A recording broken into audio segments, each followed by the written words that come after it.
Hello, আসসালামু আলাইকুম। ফার্মানে আপনাদের সবাইকে স্বাগতম। আশা করি সবাই ভালো আছেন, সুস্থ আছেন।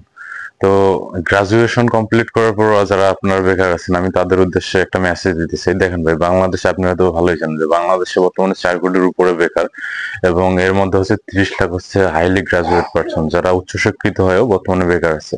এর মেইন কারণ হচ্ছে যে সাধারণত আমরা পড়াশোনা করি, সাধারণত যে যে মাইন্ডসেটটা নিয়ে যে না, পড়াশোনা শেষ করার পর ভালো একটা রেজাল্ট করলে দেখা যায় যে আমাদের একটা জব হবে, কিন্তু রিয়েলিটিতে গিয়ে সেটা আর হয় না। অনেক 25-26 বছর পড়াশোনা করার পর যখন দেখা যায় যে আমাদের চাকরি হয় না, তখন দেখা যায় যে আমরা আপসেট হয়ে পড়ি এবং নানান দুশ্চিন্তা করি। তাই আমি সাধারণত আমাদের এজ লেভেলে যারা আছে, আমি আপনাদের উদ্দেশ্যে একটা কথা বলতে চাই। দেখেন, আপনি যখন নিজে কিছু করবেন, নিজে কিছু উদ্যোগ নেবেন বা উদ্যোক্তা হবেন, সেটা ছোট যে কোনো কাজেই হোক। বর্তমান দেখেন যে সবগুলো কাজে আপনি যে কোনো সেক্টরে যান না কেন, সবগুলো হাইব্রিড সেক্টর।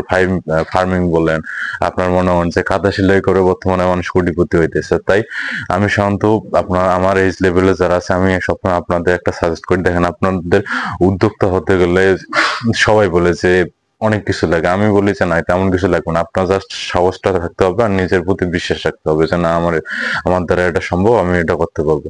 আরেকটা যেটা লাগবে সেটা হচ্ছে আপনার অবজারভেশন পাওয়ারটা থাকা লাগবে। অবজারভেশন পাওয়ার বলতে যে না, আপনি যে কোনো কাজ একটা দেখলেন, ওই কাজটা সম্পর্কে আপনার মানে একটা কিউরিওসিটি থাকা লাগবে যে না, এই কাজটা কেন, কিভাবে হলো বা কেমনে হলো, আপনার এই ধরনের কিউরিওসিটি থাকা লাগবে, এবং ওই কাজটা সম্বন্ধে আপনার একটা ধারণা যেন তৎক্ষণিক একটা মাথার ভিতর ধারণা আসে।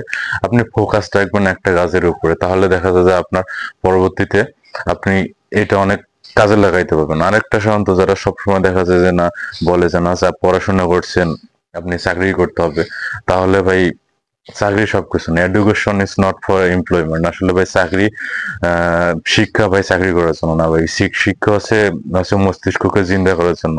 তাই আপনারা যারা সাধারণত এখনো বেকার বসে আছেন, আপনারা দেখেন যে বাংলাদেশের যে কারেন্ট সিচুয়েশন, তারপর হচ্ছে আমাদের চাকরির যে বাজার, তাতে ভাই দেখা যায় যে চাকরি সবাই চায় যে না, চাকরি করতে, ভালো কোনো গভর্নমেন্ট চাকরি করতে। কিন্তু আপনি দেখেন যে আপনি চাকরি করতে গেলে আপনার দেখা যায় যে আপনার লাখ টাকার চাকরি করলে আপনার জবাব দিতে আছে, তারপর ওখানে কোনো ফ্রিডম নাই, তারপর হচ্ছে দেখা যায় যে আপনার ইচ্ছা মতো আপনি চলতে পারেন না। কিন্তু আপনি যদি ছোট একটা ব্যবসা করেন, 5 টাকার হোক বা 10 টাকার হোক, যে কোনো ব্যবসা হোক, সেখানে কিন্তু আপনি আপনার ইচ্ছা মতো চলতে পারবেন। তারপর হচ্ছে সেটাই, সেখানে যদি আপনি 100% মনে হন যে ইফোর্ট দেন, দেখা যাচ্ছে একটা পর্যায়ে গিয়ে আপনি ওখান থেকে 10টা বা 15টা লোক চালাইতে পারবেন। আপনার এই ধরনের মাইন্ডসেটটা থাকা লাগবে, তাহলে হয়তো আপনি ভালো কিছু করতে পারেন। আরেকটা সাধারণত আমি কথা বলি, দেখা যাচ্ছে আমাদের সমাজে অনেকজনই ভাবে যে না, চাকরি সবকিছু। আপনি এই ধরনের মাইন্ডসেট নিয়ে আপনারা চলবেন না। আসলে চাকরিতে কিছু নেই, চাকরি কিছু না। চাকরি হচ্ছে সাধারণত দেখা যায় যে আপনি যতদিন কাজ করবেন, সেখান থেকে আপনি হচ্ছে একটা টাকা পাবেন, তারপর চাকরি বাদ দিলেন, সেখান থেকে আর আপনার আসবে না। কিন্তু আপনি যদি ব্যবসা করেন বা ওই ব্যবসাটা যদি আপনার একটা নির্দিষ্ট পরিমাণ যদি আপনার একটা লেভেল পর্যন্ত নিয়ে যান, সেখান থেকে কিন্তু আপনার কন্টিনিউ, আপনি কাজ না করলেও সেখান থেকে একটা একটা মনে অনুযায়ী অ্যামাউন্ট আসবে। তাই আপনারা সাধারণত যারা চাকরি করেন, চাকরি করার আগে বা সাধারণত যারা বেকার আছেন, এগুলা জিনিস ভাববেন না। যারা নতুন উদ্যোক্তা হতেছেন, আমি তাদের উদ্দেশ্যে বলি যে ভাই দেখেন, আপনার হচ্ছে লাইফে কিছু করতে গেলে রিস্ক নিতে হবে।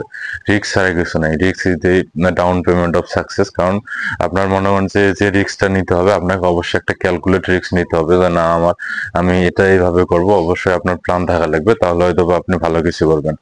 আর বর্তমানে ডেইরি সেক্টর হচ্ছে, আমি মনে করি যে একটা উদ্যোক্তা হওয়া বা সাধারণত যারা ফার্মিং সেক্টরটা, এই সেক্টরটা অনেক হাইলি প্রফিটেবল একটা বিজনেস।